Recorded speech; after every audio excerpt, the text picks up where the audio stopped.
কাপোৰ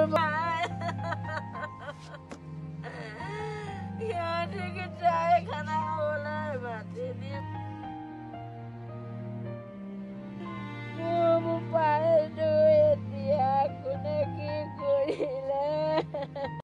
এই মুহূৰ্তত মই মাজুলীৰ অফলামুখ ফেৰীঘাটৰ এডৰা জাৰণিৰ মাজত আছো আৰু ইয়াতে পিংকু হাজৰিকা নামৰ যিজন যুৱকে পিকনিক খাবলৈ আহি সন্ধানহীন হৈছিলে সেই যুৱকজনৰ সন্ধানত হাবিৰ মাজত তেওঁলোকে বিচাৰি আছে। সতীৰ্থসকলে পিংকু হাজৰিকাক হত্যা কৰাৰ সন্দেহত পৰিয়ালৰ লোক আৰক্ষীৰ সৈতে তেওঁলোকে এই মুহূৰ্তত হাবিৰ মাজত সন্ধান কৰি আছে পিংকু হাজৰিকাৰ। আৰু আজি এতিয়াৰ পৰা 20 ঘণ্টাৰ পূৰ্বে অৰ্থাৎ কালিৰ দিনটোত পিংকু হাজৰিকাই 6 গৰাকী সতীৰ্থৰ সৈতে এই অফলামুখ ফেৰীঘাটৰ নদীৰ পাৰত ইয়াত পিকনিক খাবলৈ আহিছিলে।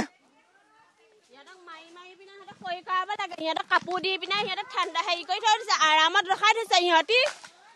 সিহঁতক মানুহ খাই ললে লৈ পিনাই এইটো ইমান ঠাণ্ডা লোৱাটো সিহঁতক মাৰিবলৈ বেয়া লগা নাই কিয়া। 6 গৰাকী সতীৰ্থক এই মুহূৰ্তত আৰক্ষী থানাত ৰখা হৈছে।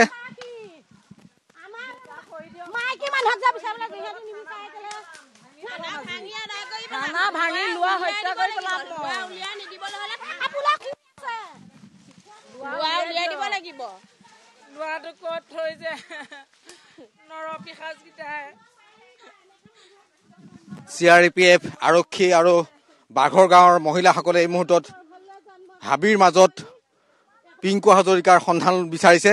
এফালে নদীৰ পাৰত ব্ৰহ্মপুত্ৰত SDRF অভিযান চলাই আছে পিংকুৰ সন্ধানত। আৰু পিংকু হাজৰিকা হৈছে বাঘৰ গাঁৱৰ এজন যুৱক, পেছাত এগৰাকী ভাওনাৰ অভিনেতা। আৰু এই পিংকু হাজৰিকাই 6 গৰাকী সতীৰ্থৰ সৈতে পিকনিক খাবলৈ আহিছিলে অফলামুখ ফেৰীঘাটৰ নদীৰ পাৰত। পিংকু হাজৰিকা সিহঁতক কাপোৰ দি আৰামত থৈ দিছে পুলিচে। ইমান দূৰলৈ নাহে ঐ, সিহঁতৰকেইটাক দিয়ক গৈ, চাহ নহলে উলিয়াই দিয়ক, আমাক বাঢ়ি কৰি দিম, নহলে মোৰ ভাগ নোপোৱাবলৈ।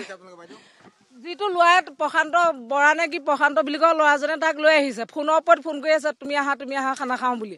সেই মুহূৰ্তত আমাৰ যিটো ডাঙৰ ভাইটিয়ে তাক থবলৈ আহিছে, গাড়ী লৈ থবলৈ আহিছে। তেনেকুৱা অৱস্থাত ভাইটিক কৈছে তুমি যোৱাগৈ, আমি ভাত পানী হলে তোমালৈ ফোন কৰিম। ভাইটি গুচি গ'ল। ভাইটি অহাৰ পিছতো তাহাঁতিকেইটা লাডু হৈ ওচৰা ওচৰিকে ৰখি আছে। ভাইটিক কৈছে বোলে এইটো বোলে আমাৰ ভাইটিক পিংকু কেনি গ'ল, দৌ কেনি গ'ল, তেনেকৈ সুধিছে। বোলে দৌ বোলে ফোন এটা আহিলে 11টামান বজাতে ENDPলৈ উঠি গুচি গ'ল। ছাৰ ENDPলৈ যোৱা মানুহটো ছাৰহঁতে কি বিচাৰ কৰিছে বাৰু? তেনেকুৱা ল'ৰাটো ককায়েকে গোটেই হাবিয়ে তাক বিচাৰি ফুৰিছে, ল'ৰাটো নাইকিয়া। সিহঁতৰকেইটাক কৈছে তোমালোক আহাচোন, বোলে আমি নাযাওঁ, বোলে ভাত খালা নাই, বোলে ভাতো খোৱা নাই। ককায়েকে বিচাৰ কৰিবলৈ আহিছে, বিচাৰ কৰিবলৈ আহোঁতে সিহঁতিকেইটাৰ লগত আহিব লাগে নালাগে? সিহঁতি মাৰি ক'ৰবাত থৈ দিছে, সিহঁতক মুঠতে তাৰ পৰা উলিয়াই আনি ক'ত আছে আমাৰ ল'ৰা উলিয়াই দিব লাগে। সিহঁতি ল'ৰা ফোন কৰি মাতি কি সন্দেহ কৰিছে আপোনালোকে? আমি সন্দেহ কৰিছো তাহাঁতৰকেইটাৰ ওপৰতে কৰিছো, আৰু তাহাঁতিকেইটা আমাক সিহঁতি মাৰি পিনে ক'ৰবাত লুকুৱাই দিছে, আৰু কিন্তু পানীত পেলোৱা নাইকিয়া। পানীতো ধাৰ থাকিব লাগিব, ফুট নাইকিয়া, একো নাই। আৰু তাত নাৱৰ মানুহেতো বিচাৰিছে, একোতো পোৱা নাইকিয়া। যদি আমাক ল'ৰা উদ্ধাৰ কৰি দিব নোৱাৰে, তাহাঁতৰকেইটাক লাগে আমাক। আমি প্ৰশাসনৰ ওচৰলৈ নাযাওঁ, গম পাইছা নাই? প্ৰশাসনৰ ওচৰলৈ আমি নাযাওঁ, আমাক ল'ৰাটো লাগে যদি উলিয়াই দিব পাৰে।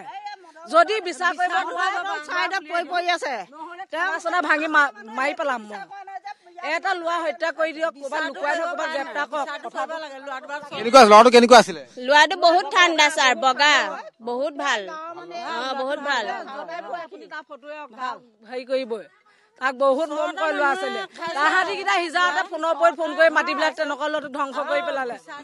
আৰু এই মুহূৰ্তত বাঘৰ গাঁৱৰ মহিলাসকলে এই মুহূৰ্তত হাতে লাঠি লৈ অৰণ্যৰ মাজত পিংকু হাজৰিকা সন্ধান কৰিছে। তেওঁলোকে সন্দেহ প্ৰকাশ কৰিছে যে সতীৰ্থসকলে পিংকুক হত্যা কৰি ক'ৰবাত পেলাই থৈছে, আৰু যাৰ বাবে এই মুহূৰ্তত মহিলাসকলে আৰক্ষী আৰু CRPFক লগত লৈ এই মুহূৰ্তত ইয়াত তেওঁলোকে সন্ধান কৰিছে পিংকু হাজৰিকাৰ। আৰু অমায়িক যুৱক আছিলে বুলি কৈছে, ভাওনাৰ সৈতে জড়িত, ভাওনাৰ এগৰাকী জনপ্ৰিয় অভিনেতা আছিলে পিংকু হাজৰিকা। আৰু পিংকু হাজৰিকাক এই মুহূৰ্তত যোৱা 20 ঘণ্টা ধৰি সন্ধানহীন হৈ আছে পিংকু হাজৰিকা। আৰু যাৰ বাবে এই মুহূৰ্তত আমি দেখুৱাইছো মাজুলীৰ অফলামুখ ফেৰীঘাটৰ পাৰৰ পৰা যি জাৰণি আছিলে, জাৰণিৰ মাজত এই মুহূৰ্তত মহিলাসকলে পিংকু হাজৰিকাৰ সন্ধান বিচাৰিছে।